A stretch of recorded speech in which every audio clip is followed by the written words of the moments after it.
क्या क्या मामला है, पूरा बताइए जानकारी। मामला ये है साहब कि ये मुझसे मुशाहिद, मुनीर और शानू 5 लाख रुपए की रंगदारी मांग रहे हैं। लगातार ये मुझे धमका रहे हैं, मेरे भाइयों को धमका रहे हैं, मेरे अजीजदारों से कहवा रहे हैं कि अगर रुपए नहीं दिए 5 लाख तो गोली मार देंगे। नहीं, किस बात पे धमकाया जा रहा है? धमकाया साहब इसलिए जा रहा है मुझे कि मैंने एक प्लाट इन्हें 2019 में मुशाहिद के हाथ सौदा की थी। इन्होंने 3 दिन के अंदर अंदर अपना बयाना वापस ले लिया कि हमें प्लाट चाहिए नहीं है।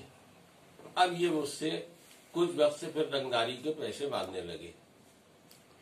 एक दिन मैं अभी 26/10 को कागा टोले से कुछ बिजली का अपना सामान लेने गया था कि ये 2 भाई शानू और मुशाहिद ने मेरे पर हमला कर दिया और ये 5 लाख रुपए की डिमांड कर रहे हैं। तो आपने मैं जब थाने गया तो मेरी एनसीआर कर ली गई।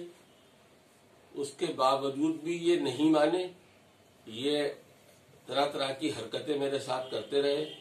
फिर ये एक दिन मैं अपने भाई के कारखाने से निकल के 9:30 बजे के करीब जा रहा था कि ये तीनों भाई मैं तवंचों के मेरे ऊपर इन्होंने आ गए और मेरे पर मारपीट शुरू कर दी। मैंने जाने के बाद फिर इनके खिलाफ एफआईआर दर्ज कराई 24/11 को। अब भी ये इसी तरीके की हरकतबाजियां कर रहे हैं कि शाम को ये गाली गलौज वगैरह करते हैं। अब मेरा कोई अजीजदार जा रहा है तो उससे कहते हैं कि कह देना अगर पैसे नहीं दिए तो गोली ही मारेंगे। मुझे साहब अपनी जान का भी बड़ा खतरा है और मेरे परिवार को भी खतरा है और मेरे भाइयों को भी खतरा है। और दूसरी बात यह है कि और ये भी कहलवाते हैं साथ में कि हम जिले से में किसी थाने से भी एफआईआर झूठी करा देंगे और तुम्हें चारों भाइयों को जेल भिजवाएंगे तो पैसे दोगे। इसकी शिकायत आपने पुलिस प्रशासन से की है? साहब मैंने व्यक्तिगत तो जाके कई मरतबा कहा है।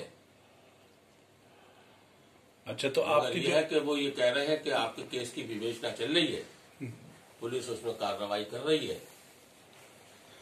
तो एफआईआर, आपकी जो एफआईआर हुई है उस एफआईआर पे उनको धाराएं भी लगी होंगी? हाँ, 384 है, 323 है और 506 है। अच्छा, तो अब आप क्या सरकार से क्या गुहार लगाते हैं? मैं साहब ये गुहार चाहता हूँ कि मेरी जान की भी हिफाजत हो और मेरे साथ इंसाफ हो। अच्छा, अब भी ये लोग ऐसा करते हैं? लगातार साहब कंटिन्यू। मतलब ये मेरा कोई अजीजदार निकल के जा रहा है या मेरा कोई भाई जा रहा है, उसके ऊपर छीटा कसी है। उन्हें पुलिस का डर नहीं है? ना, उन्हें कोई पुलिस का खौफ डर नहीं है। तो ये जो खड़े होते हैं आपके पास, अगर शाम को 8 से लेकर 9 बजे के टाइम कागा टोले में जाए तो इनका ये शराब के नशे में थोड़ी थोड़ी शराबें पिए हुए होते हैं और सड़क पर रंगबाजी करते हैं बुरी तरीके से। दिन में भी चक्कर लगाते हैं।